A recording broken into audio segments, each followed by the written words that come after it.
First speaker is Surajit Mondal, and he will be telling us about understanding the quiet sun. So Surajit, if you can share your screen.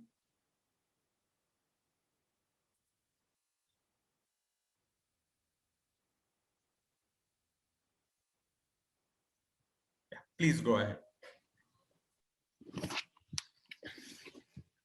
Good morning. So the title of my talk is Detecting Transients from the Quiet Sun and Understanding Their Importance in Coronal Heating.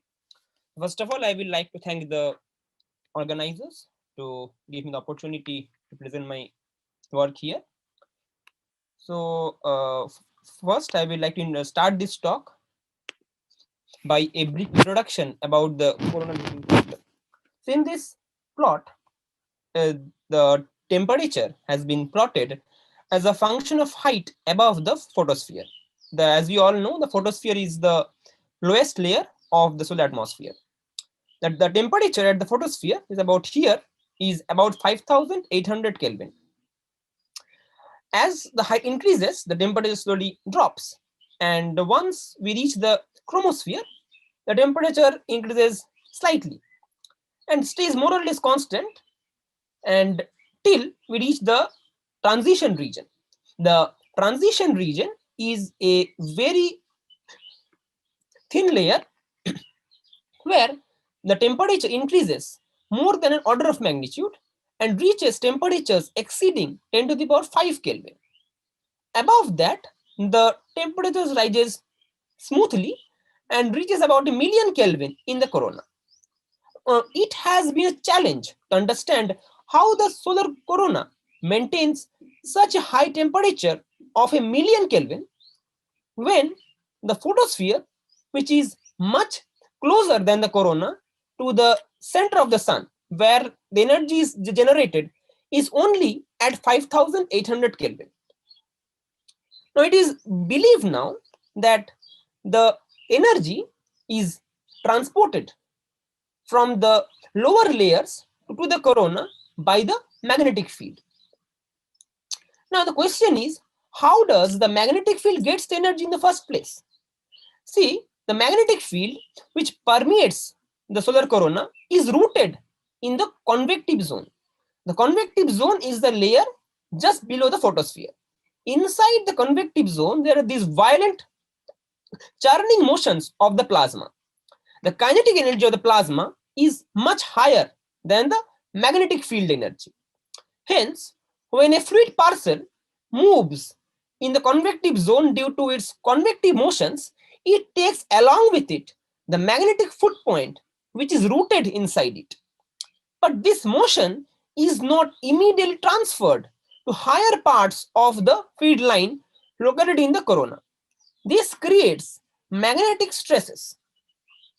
Depending on how this stress is relieved, different theories of coronal heating are there. In this talk, I will focus only on the nanofluid hypothesis proposed by Parker. Parker suggested that within this complex magnetic field geometry, which are created by these random motions, there are small reconnections happening always. Due to these small reconnections, heat is generated and thus the corona is heated. However, there has been no direct detection of nanoflares till date. It is believed that these reconnections happen at such small scales that these are not resolvable with the present instrumentation. However, few indirect evidences of course exist. Hence, it is very important to try to find different probes by which we can study these nanoflares even with the present available instrumentation. Now, these small reconnections, which Parker hypothesized, are expected to produce non-thermal electron beams just like their larger counterparts. These non-thermal electrons, on interaction with the thermal plasma, can emit plasma emission. Low-frequency radio observations are highly sensitive to these non-thermal signatures. Additionally, the radio observations can provide data at a much higher temporal resolution than available data in other wavebands. Hence, it is possible to detect even the highly impulsive emissions. Now, due to the importance of detecting these radio transients, there has been several searches for them in the active and the quiet sun. By active, I mean the part of the sun where there are different flares happening, and by quiet, I mean where there are no such flares. But there was no such detection of these events in the quiet sun. Mondal et al. 2020, for the first time, detected is weak impulsive radio emissions from the quiet sun using data from the Murchison wide field array. These emissions were very impulsive and had widths of the order of 0.5 to 1 seconds and have bandwidths less than 12 megahertz. We named them weak impulsive narrowband quiet sun emission. Based on their impulsive nature, we concluded that these are non-thermal in origin. We hypothesized that these weak radio transients are the counterparts of the long hypothesized nanoflares. Due to the importance of this discovery, it was imperative to try to detect them in different data sets. In this talk, I will present a study where we've used a different data set, and I will present those results here. Now, this work was mostly done by Ayan Bishwas. Here I will summarize the key results, and I will encourage the audience to see poster by him for further details. So it was done. We imaged 70 to 80 minutes of data, and we tiled the sun using these PSF sized regions, and we extracted the flux density time series from every such patch. Now let me define a quantity delta F by F. So FIT, which is written here, is the flux density of patch I at time t.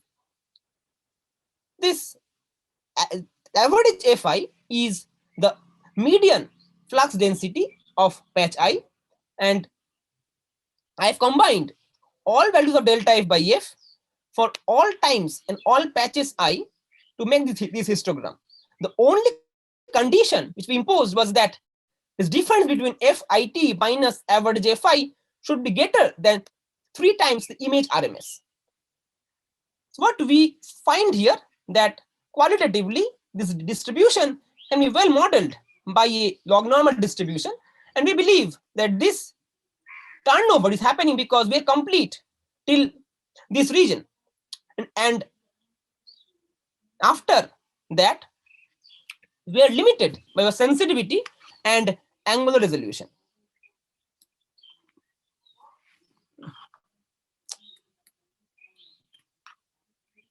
Why it is not moving?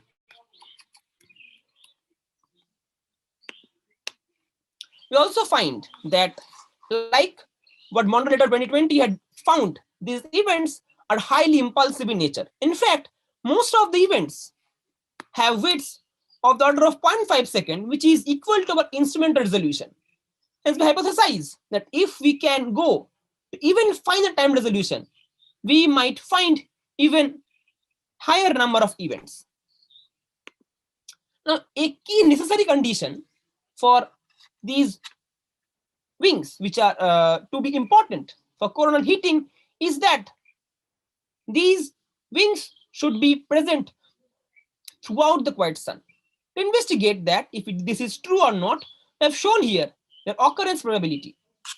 By occurrence probability, we mean for what fraction of time was these wings detected in any given patch of the sun. And we clearly find that in every single patch, we have detected these wings. And in fact, the median occurrence rate ranges from 15 to 24%. I would like to point out here that in the earlier work, by Mondal et al. 2020, we found that this median ranged from only 5 to 7%. So in a different data set, we find that the number of these events was much larger. Now, I already mentioned earlier that these reconnections are expected to be happening at very small spatial scales. If these wings are really the counterparts of these nanoflares, we expect that these wings should be compact in nature. In here, I have shown two images, and I will draw your attention to these structures here, this one, and this one. These are very compact in nature, and these are the wings which we have detected in our analysis.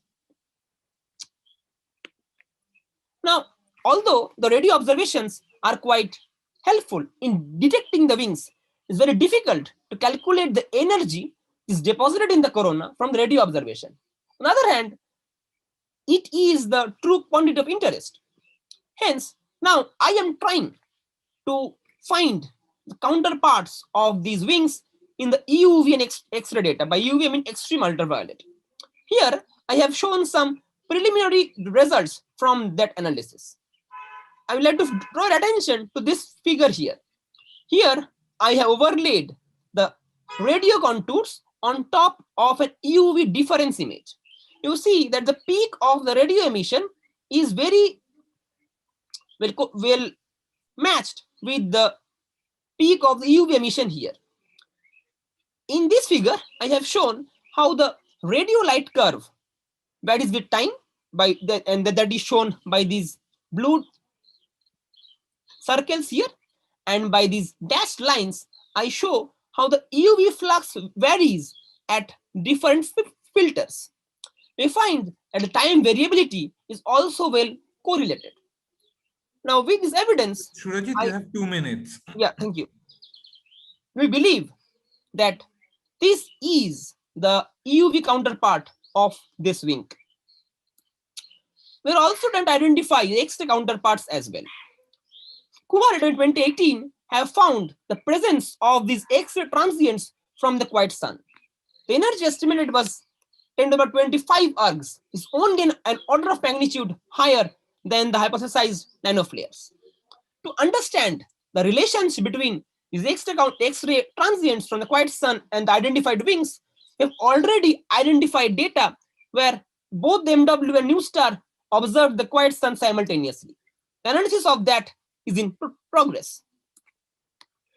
In future, we have planned a lot of things to understand wings in a much better manner. As I mentioned earlier, these wings have small bandwidths and are highly impulsive in nature. We are now trying to understand their spectrotemporal structure in a much better manner. We have taken data at a microsecond time resolution. We've already analyzed data at 160 kilohertz over a large bandwidth to probe their spectra. We're trying to characterize these wings in a spatial domain as well. Additionally, ongoing work is happening to understand if the statistical characteristics of wings are time variable or not. Now, with the SKA, we'll have a much higher sensitivity and angular resolution than we have with MWA now. With this, we'll be able to detect much weaker wings. And since we have a much higher angular resolution, will allow a much more detailed comparison with data from other wavebands. The higher frequency coverage of the SKA will allow a much broader sampling of the corona in a simultaneous manner. Hence, we believe that this will allow for a much better understanding of the role of wings in coronal heating. Finally, I'll conclude my talk here. Wings have been detected from the quiet sun in multiple data sets. We've demonstrated that these are ubiquitous in nature. And with this, we believe that there is evidence now that wings are the radio counterparts of the hypothesized nanoflares. However, work is in progress in several fronts now, spanning a large wavelength range to understand wings in a better manner and quantify their importance in coronal heating. Thank you. Thank you, Surajit. So now we have time for some quick questions. So people who are on Zoom, you can raise your hand and unmute yourself. So I have the first question from Mukundan Vijayaraghavan. Please go ahead. Surajit, I have a question in your spatial extent slide, spatial sizes slide. Yeah. So here, do you think these sizes are probably limited due to scattering? Now, because if you have a, for example, you had also said that there is a plan to observe them at microsecond time resolutions. So in that case, for example, if you correlate two time series that you get from two separate MWA stations offline and then see if you can actually get a spatial structure like thing, do you think that will be like smaller than what you actually see in your synthesized images? So that was a very nice question, and I am not right now not in a position to answer that, because we believe that yes, scattering will definitely play a role here, because we all have also seen in the larger bursts that scattering plays a role in determining their angular sizes. Yes. But right now we are still in a very beginning stage where we are trying to even characterize their spatial structure only. So we are not in a position to talk about their spatial scattering right now. And even the high time resolution data is only been just taken and it is not been analyzed yet. So Okay.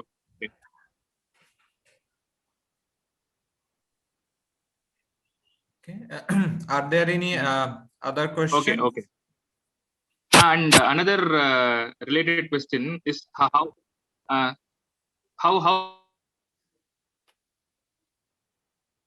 hello, I did not get you. Yeah, I also cannot hear him.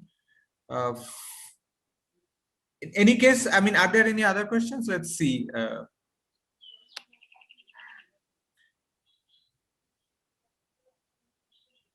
So, Surajit, I had a quick question. I mean, how does telescopes like MWA, what is their advantage in doing this kind of science? I mean, MWA and then SKA law in the future. So the main advantage is since they have many short baselines, first of all, they can see the full sun simultaneously. And due to the large number of baselines, we get a lot of sensitivity. So if we are seeing LOFAR, it does not have it. So the very long baselines that doesn't matter here, because we're limited by scattering, and they have very few short baselines. So sensitivity on the larger scales is very limited. Additionally, MWA can give us super Nyquist sampling for the size of sun in at least in the very larger scales. Right. So that is the main advantage here, that we have a large number of baselines and it's a compact configuration. Yeah, I understand. Thank you, Surajit. Okay, so